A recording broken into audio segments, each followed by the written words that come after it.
Bonjour. À l'université Gaston Berger de Saint-Louis, le Témoin nous dit, le spectre d'une année blanche se précise.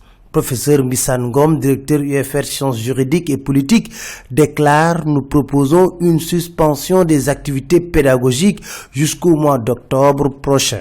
Ousmane Thiaré, le nouveau recteur, de son côté, ajoute: mes grandes préoccupations sont l'apaisement et la reconstruction de l'université. Du côté des étudiants, Enquête nous dit: ils rejettent toute idée d'une année blanche. Restons avec Enquête qui nous parle de la crise alimentaire dans les localités du Nord, une situation explosive, écrivent nos confrères, même si le gouverneur de Matam pense que certes la situation était très préoccupante, mais il n'y a jamais eu de famine à Matam. Enquête décrire une saison de pluie déficitaire, la baisse drastique du niveau du fleuve Sénégal et le péril aviaire sont à l'origine d'une sévère crise alimentaire dans la région de Matam. Pire, les programmes d'assistance sont contestés et le cheptel est littéralement décimé.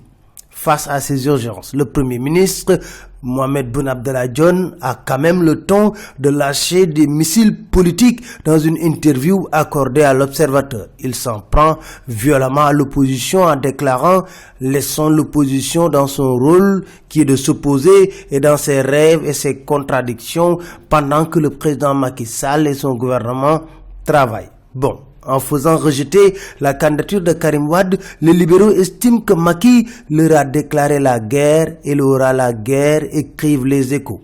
Le PDS exclut une présidentielle sans Karim Wade en 2019, écrit Vox Populi. Pour Omar Sarr, si Macky radie leur candidat, il va être radié à son tour. Même en faisant du matai, Macky ne peut retirer le nom de Karim Wade du fichier électoral. Ainsi, lors de leur conférence de presse, Maître Madi Kenya, écrit Vox Populi, a démonté les arguments servis par la Direction générale des élections. Pendant ce temps, les karimistes sonnent la révolte et sont prêts pour le combat. Dans Enquête, Aly Ngouille Ndiaye minimise en déclarant: 5000 Sénégalais sont dans le même cas que Karim Wade et Khalifa Sall dans tout cela. Premièrement, dans les Échos, un agrégé de droit, Cheikh Abdou Wahab Ndiaye, ridiculise Ismaïla Madior Fall en démontant ses arguments un à un.